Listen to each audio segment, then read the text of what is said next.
যুক্তরাষ্ট্রের হামলার প্রতিশোধ নিল ইরান। বাহরাইনে মার্কিন নৌবহর, কুয়েত, জর্ডানে বিমান ঘাঁটিতে পাল্টা আঘাত।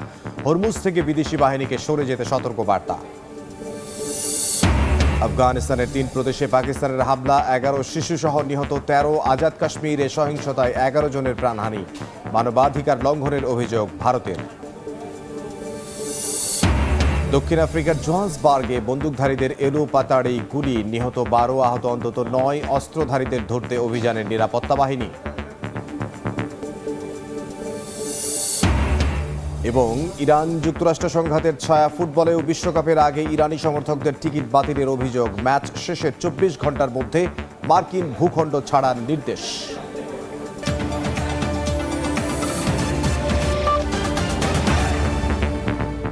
আন্তর্জাতিক সময় সঙ্গে আছে আমি ইমদাদুল হক। হামলার জবাবে মার্কিন ঘাঁটি লক্ষ্য করে পাল্টা আক্রমণ চালিয়েছে তেহরান। বাহরাইনে মার্কিন 5ম নৌবহরের সদর দফতর লক্ষ্য করে ড্রোন হামলার দাবি করেছে ইরানের বিপ্লবী গার্ড বাহিনী। কুয়েত ও জর্ডানে মার্কিন বিমান ঘাঁটিতেও আঘাতের কথা জানায় আইআরজিসি। ইরানি ভূখণ্ডের কাছে থাকা বিদেশি বাহিনীকে দ্রুত সরে যেতে সতর্কবার্তা দিয়েছে দেশটির পররাষ্ট্রমন্ত্রী। বুধবার সকালে মার্কিন সামরিক স্থাপনা লক্ষ্য করে দফায় দফায় ক্ষেপণাস্ত্র হামলা চালায় ইরানের বিপ্লবী গার্ড বাহিনী। দেশটির দক্ষিণাঞ্চলে হামলার জবাবে বাহরাইন ও জর্ডানে আক্রমণ চালানোর দাবি আইআরজিসির। এক বিবৃতিতে বাহিনীটি জানায়, প্রতিশোধমূলক অভিযানের অংশ হিসেবে এ হামলা চালানো হয়, যেখানে উপসাগরীয় অঞ্চল জুড়ে মার্কিন নৌ ও বিমান ঘাঁটির 21টি লক্ষ্যবস্তুতে আঘাত হানা হয়। পাশাপাশি ইরানের আকাশসীমায় একটি মার্কিন MQ-9 ড্রোন ভূপাতিতের দাবি করেছে বিপ্লবী গার্ড বাহিনী। ভবিষ্যতে যে কোনো মার্কিন সামরিক পদক্ষেপের কঠোর জবাব দেওয়া হবে বলে উল্লেখ করে আইআরজিসি। একই সঙ্গে ওয়াশিংটনকে সম্ভাব্য উত্তেজনার সব দায়ভার বহন করতে হবে বলেও সতর্ক করেছে তারা।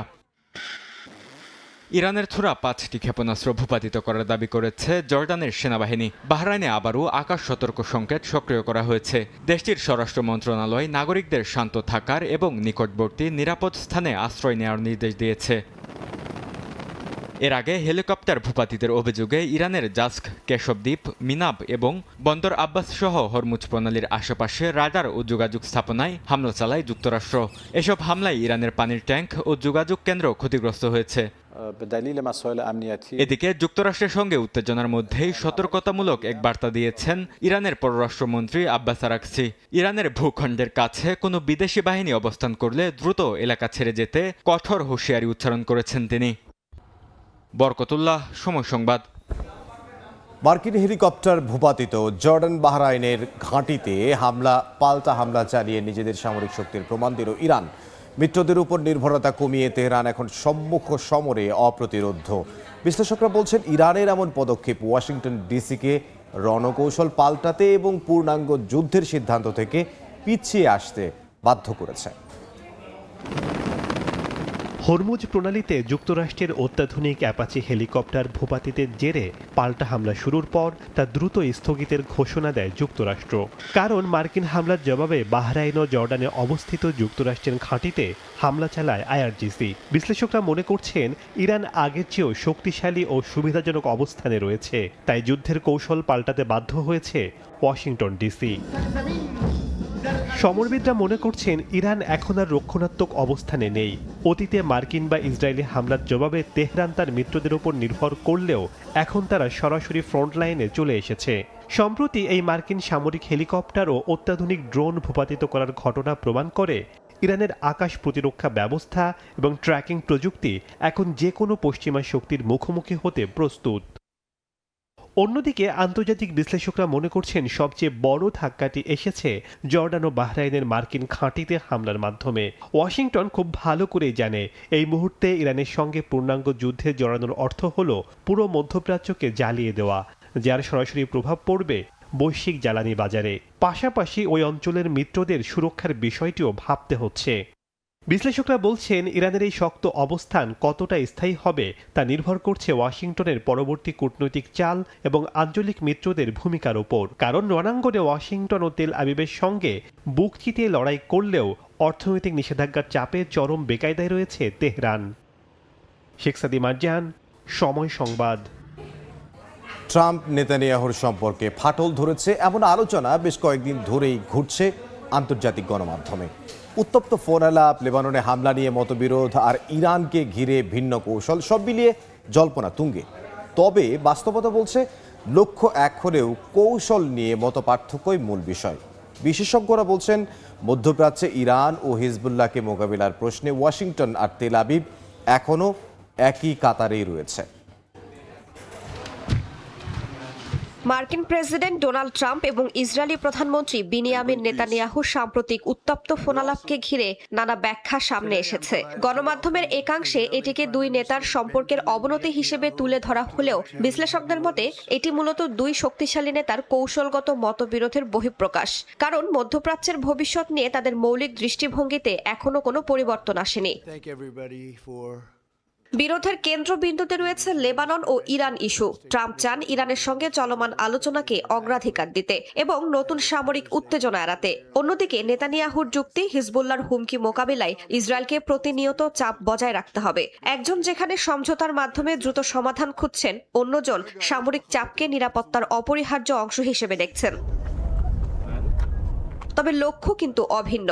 ট্রাম্প এবং নেতানিয়াহু দুজনেই ইরানকে আঞ্চলিক নিরাপত্তার জন্য বড় হুমকি মনে করেন। হিজবুল্লাহকেও তারা একইভাবে উদ্বেগের কারণ হিসেবে দেখেন। পার্থক্য শুধু সময় ও পদ্ধতিতে। ট্রাম্পের কাছে একটি সফল চুক্তি সংঘাতের সমাপ্তি, আর নেতানিয়াহুর কাছে সমাপ্তি তখনই যখন ইসরায়েলের ওপর হুমকি বাস্তবিক অর্থেই কমে আসবে। এই মতবিরোধের পেছনে রয়েছে দুই দেশের অভ্যন্তরীণ রাজনৈতিক বাস্তবতাও। যুক্তরাষ্ট্রের জ্বালানি মূল্য, নির্বাচনী হিসাব আর পররাষ্ট্রনীতির সাফল্য ট্রাম্পের জন্য গুরুত্বপূর্ণ। অন্যদিকে ইসরায়েলের নেতানিয়াহুকে দেখাতে হবে তিনি মার্কিন চাপের কাছে নতি স্বীকার করেননি এবং দেশের নিরাপত্তা নিশ্চিত করতে দৃঢ় অবস্থানে আছেন। তাই সাম্প্রতিক বাক বিতণ্ডা যতই আলোচনায় থাকুক না কেন, ওয়াশিংটন ও তেল আবিবের কৌশলগত জোটে বড় কোনো ফাটল দেখা দিয়েছে এমন ধারণা বাস্তবতার সঙ্গে পুরোপুরি মেলে না। রাইসা জান্নাত, সময় সংবাদ। আফগানিস্তানের 3 প্রদেশে পাকিস্তানের হামলায় 11 শিশু নিহত হয়েছেন। আহত হয়েছেন আরও অন্তত 14 জন। আফগান সরকারের মুখপাত্র জবিউল্লাহ মুজাহিদ সামাজিক যোগাযোগ মাধ্যমে এক পোস্টে এই কথা জানান। বলেন, আকাশসীমা লঙ্ঘন করে গোস্ত, কুনার ও পাকটিকা প্রদেশে হামলা চালায় পাকিস্তান। মধ্যরাতে সবাই যখন ঘুমন্ত অবস্থায় ছিল তখন এই ন্যাক্কারজনক আক্রমণ চালানো হয় বলেও দাবি করেন তিনি। হতাহতদের মধ্যে নারী ও শিশু রয়েছে। ঘটনায় এখন পর্যন্ত কোনো মন্তব্য করেনি ইসলামাবাদ।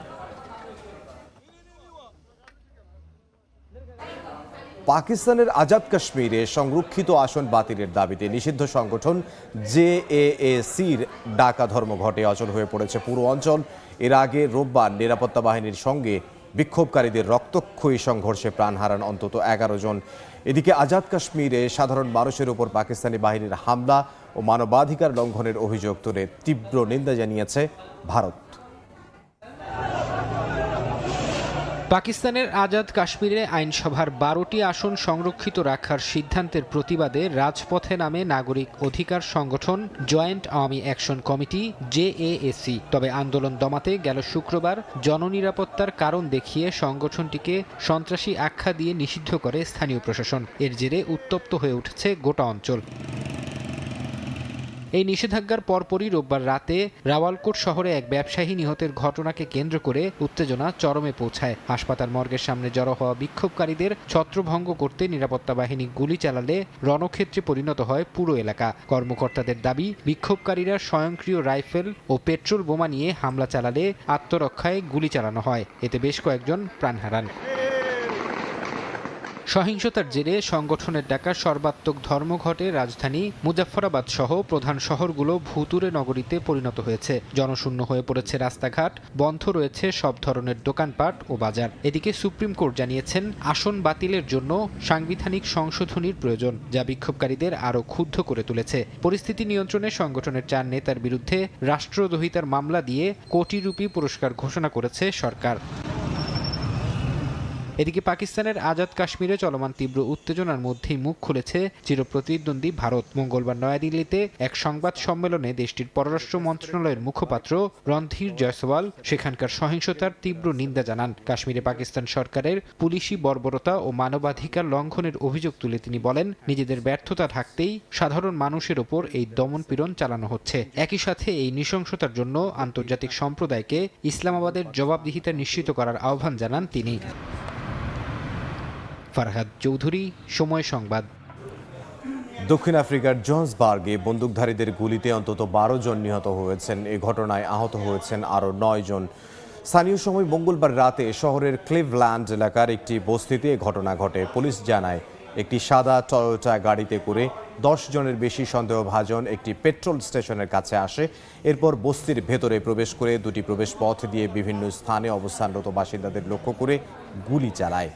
গোলাগুলির খবর পেয়ে আইনশৃঙ্খলা রক্ষা বাহিনী ঘটনাস্থলে পৌঁছে আহতদের উদ্ধার করে হাসপাতালে পাঠায়।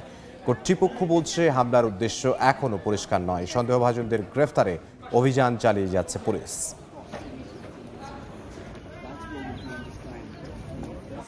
আন্তর্জাতিক সময় আরও থাকছে। অভিবাসন বিরোধী বিক্ষোভে উত্তাল নর্দার্ন আয়ারল্যান্ড, রণক্ষেত্রে পরিণত বেলফাস্ট। ট্রাম্পের জামাতার রিসোর্ট প্রকল্পের বিরুদ্ধে আলবেনিয়ার রাস্তায় হাজারো মানুষ। ইউক্রেনে রুশ ক্ষেপণাস্ত্র ও ড্রোন হামলায় 5 বেসামরিক নাগরিক নিহত হয়েছেন, আহত হয়েছেন অন্তত 16 জন।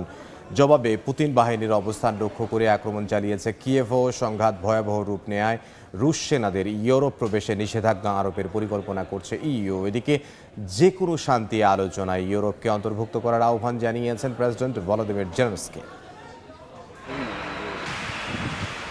ইউক্রেনের উত্তর পূর্বাঞ্চলীয় খার্কিভ এবং দোনেস্ক অঞ্চলে ব্যাপক হামলা চালিয়েছে রাশিয়া। এতে কয়েকজন বেসামরিক নাগরিক হতাহতের খবর পাওয়া গেছে। স্থানীয় প্রশাসনের কর্মকর্তারা জানান, রাতভর ক্ষেপণাস্ত্র হামলায় আবাসিক ভবন ধ্বংস হয়েছে। ইউক্রেন সম্প্রতি রাশিয়ার তেল শোধনাগার লক্ষ্য করে ড্রোন হামলা জোরদার করার পর মস্কো ইউক্রেনের বিভিন্ন শহরে হামলা তীব্র করেছে। রাশিয়ার হামলার পর পাল্টা আঘাত এনেছে জেলেনস্কি বাহিনীও। যুদ্ধক্ষেত্রে রুশ সেনাদের অবস্থান লক্ষ্য করে ড্রোন হামলা চালিয়ে যাচ্ছে ইউক্রেন। এতে ক্ষয়ক্ষতি ও প্রাণহানির খবর পাওয়া গেছে। এছাড়া দুপক্ষের মধ্যে প্রতিদিনই সম্মুখ লড়াইও অব্যাহত আছে। এই যুদ্ধকালীন পরিস্থিতির মধ্যেই এস্তোনিয়ায় বাল্টিক ও নর্ডিক অঞ্চলের নেতাদের সঙ্গে এক শীর্ষ সম্মেলনে যোগ দেন প্রেসিডেন্ট ভলোদিমির জেলেনস্কি। সেখানে তিনি জোর দিয়ে বলেন, ইউক্রেনের ভবিষ্যৎ নির্ধারণে যে কোনো শান্তি আলোচনায় ইউরোপকে সরাসরি অংশ নিতে হবে। এদিকে রাশিয়ার উপর চাপ আরও বাড়াতে ব্রাসেলসে 21তম নিষেধাজ্ঞা প্যাকেজ প্রস্তাব করেছে ইউরোপীয় কমিশন। কমিশনের প্রেসিডেন্ট জানান, 2022 সালের ফেব্রুয়ারি থেকে এ পর্যন্ত যেসব রুশ সেনা ইউক্রেন আক্রমণে অংশ নিয়েছে তাদের স্থায়ীভাবে ইউরোপীয় ইউনিয়নভুক্ত দেশে প্রবেশ নিষিদ্ধ করা হবে। এছাড়া রাশিয়ার শ্যাডো ফ্লিট বা ছায়াজাহাজ, ক্রিপ্টোকারেন্সি এবং নতুন আরও 31টি ব্যাংকের ওপর কঠোর নিষেধাজ্ঞা দেওয়া হতে পারে বলেও জানানো হয়। ফারহাদ চৌধুরী, সময় সংবাদ। রাশিয়ার আগ্রাসন মোকাবিলা আর পূর্ব ইউরোপের নিরাপত্তা জোরদারে স্লোভাকিয়ায় বিশাল সামরিক মহড়া চালিয়েছেন নেটো। এই যৌথ অনুশীলনে ড্রোন যুদ্ধ, লাইভ ফায়ার ড্রোন ড্রিল এবং হাতাহাতি লড়াইয়ের মতো আধুনিক রণকৌশলের পরীক্ষা চালানো হয়। বিশ্লেষকরা মনে করেন, ইউক্রেন যুদ্ধের পর তৈরি হওয়া এই মাল্টি ন্যাশনাল ফোর্স প্রমাণ করতে চায় তারা যে কোনো মূল্যে জোটের ভূখণ্ড রক্ষায় প্রস্তুত।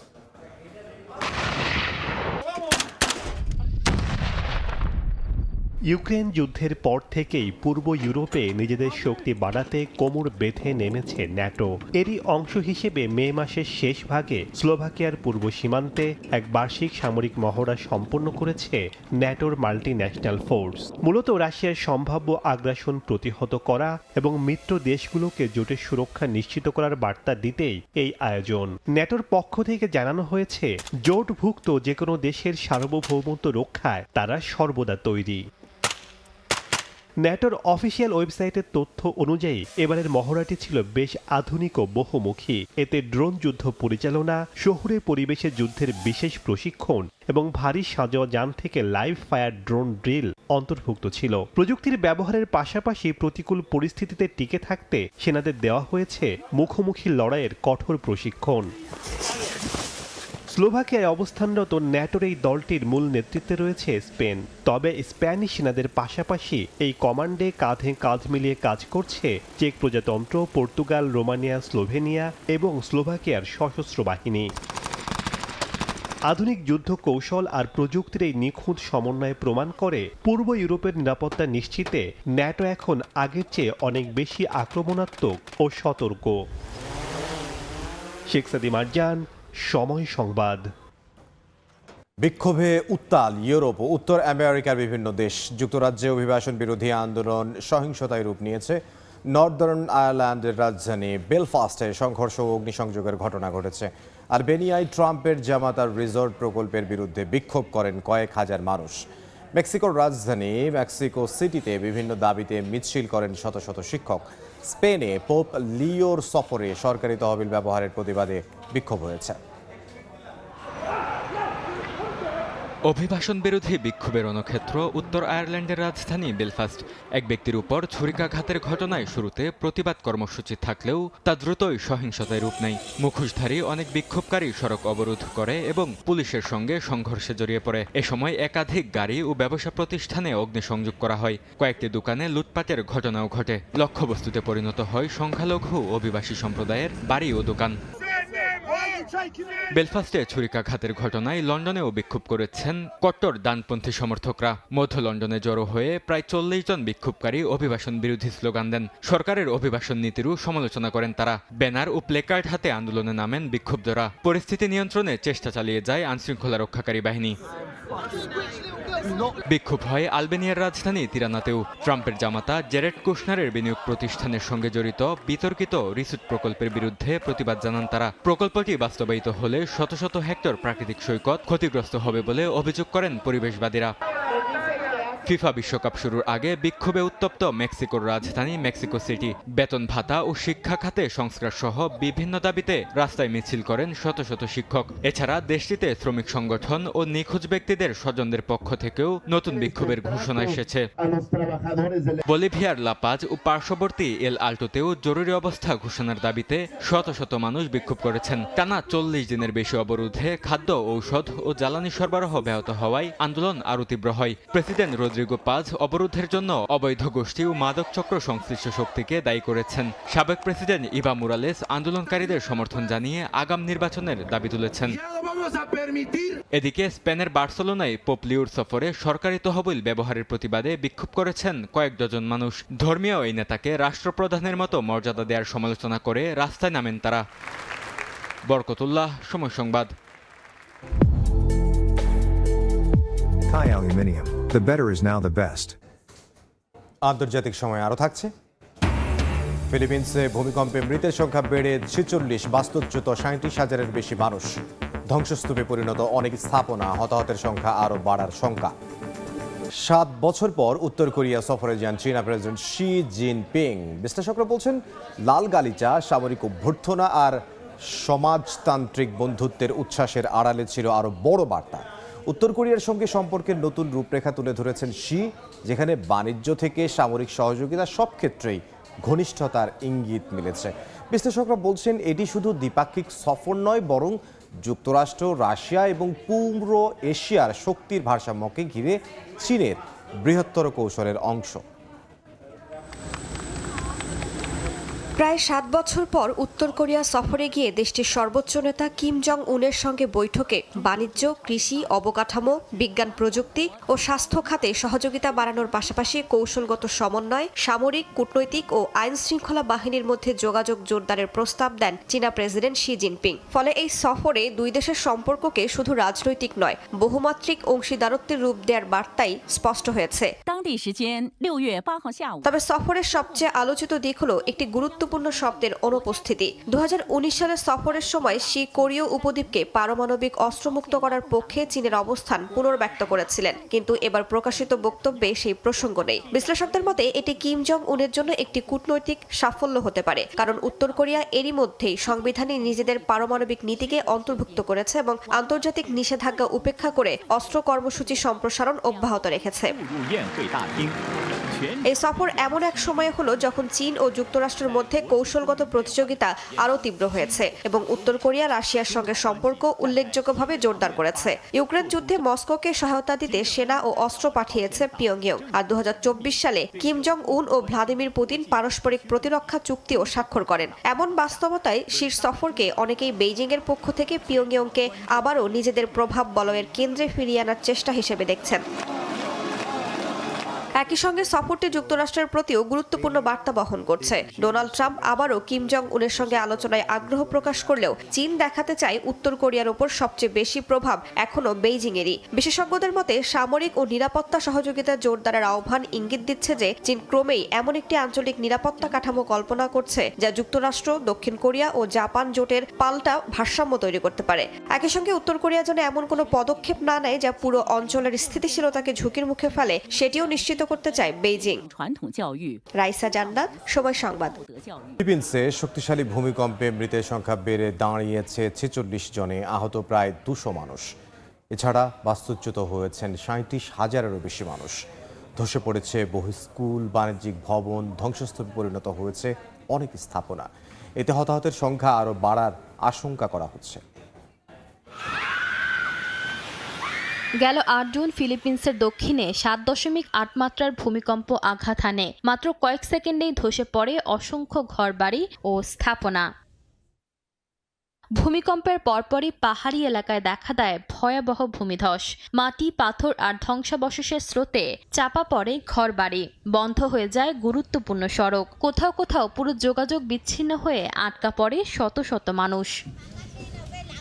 ফিলিপিন্সের দুর্যোগ ব্যবস্থাপনা ও সিভিল ডিফেন্স কর্তৃপক্ষ জানিয়েছে সবচেয়ে বেশি ক্ষতিগ্রস্ত হয়েছে সকসার্জেন অঞ্চল। সময় যত গড়াচ্ছে ততই বাড়ছে হতাহতের সংখ্যা।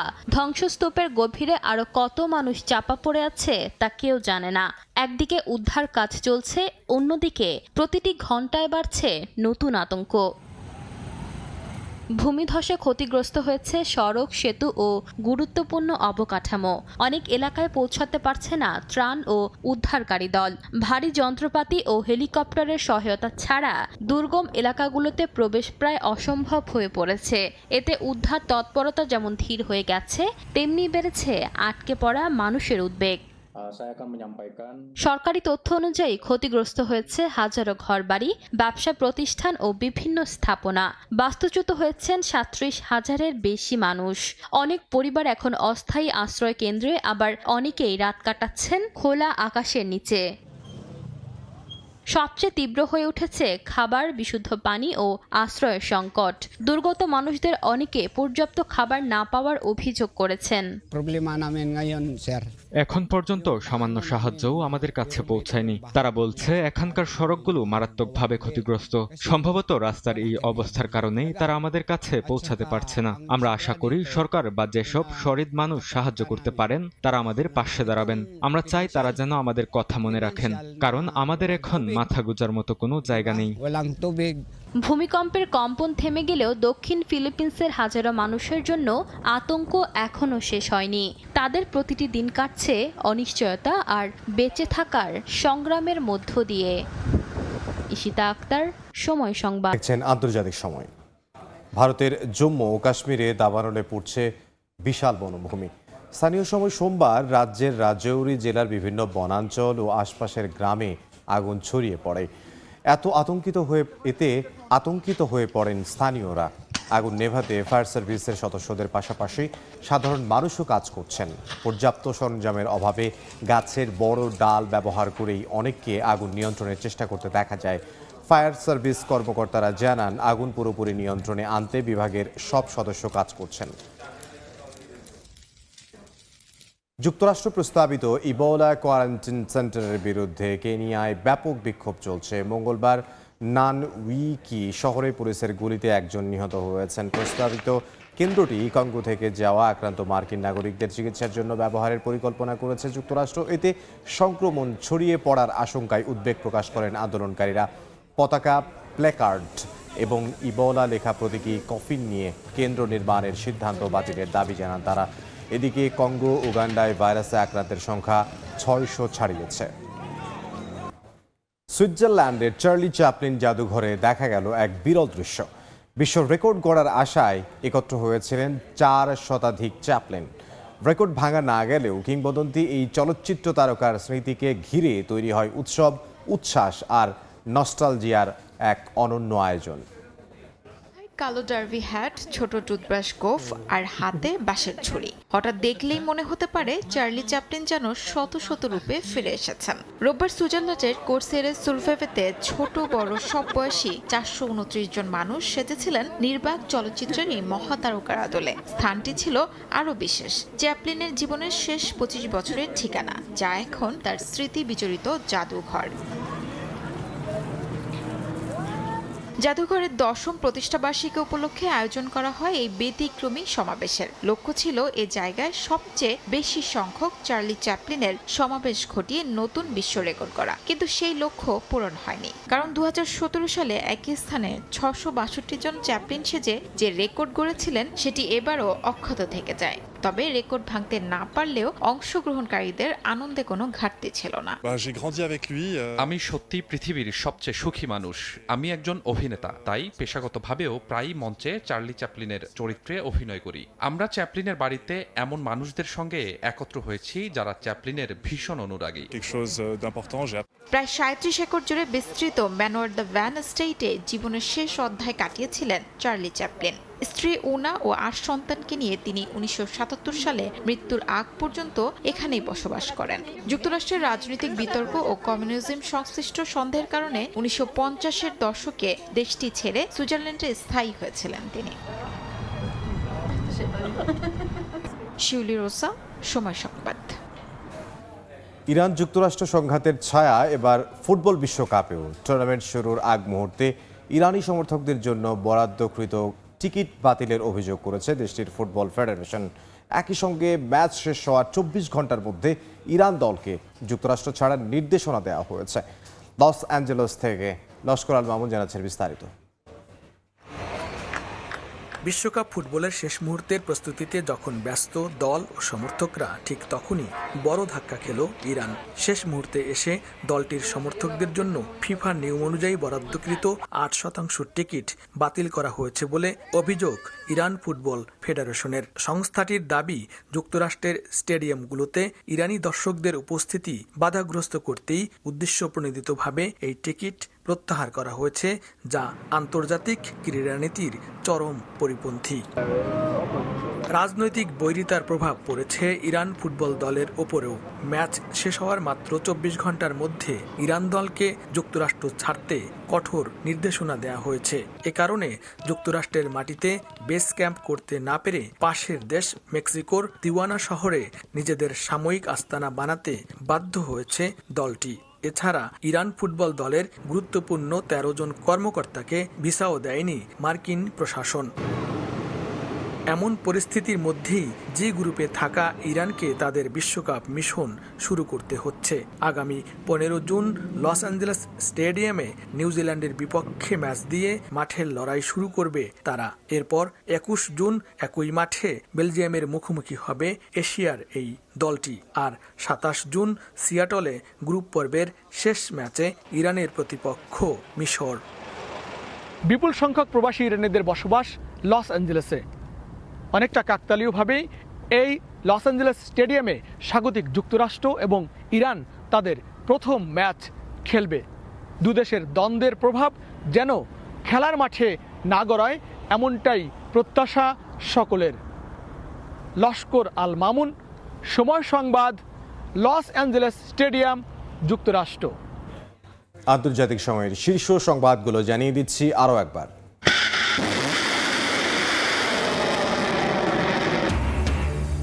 যুক্তরাষ্ট্রের হামলার প্রতিশোধ নিল ইরান। বাহরাইনে মার্কিন নৌবহর ও কুয়েত জর্ডানে বিমান ঘাঁটিতে পাল্টা আঘাত। হরমুজ থেকে বিদেশি বাহিনীকে সরে যেতে সতর্ক বার্তা। আফগানিস্তানের 3 প্রদেশে পাকিস্তানের হামলা, 11 শিশু সহ নিহত 13। আজাদ কাশ্মীরে সহিংসতায় 11 জনের প্রাণহানি। মানবাধিকার লঙ্ঘনের অভিযোগ ভারতের।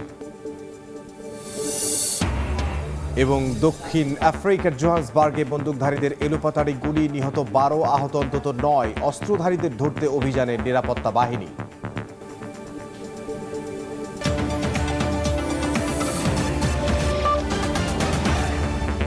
এই ছিল আন্তর্জাতিক সময়ে। এরপর বিকেল 5টার সময় সংবাদ নিয়ে সঙ্গে থাকবেন সহকর্মী তোহা খান তামিম। ইমদাদ, আপনাকে ধন্যবাদ। বিকেল 5টার সময় সংবাদ দিয়ে আসছি কিছুক্ষণ পর। সঙ্গে থাকুন সময়ের।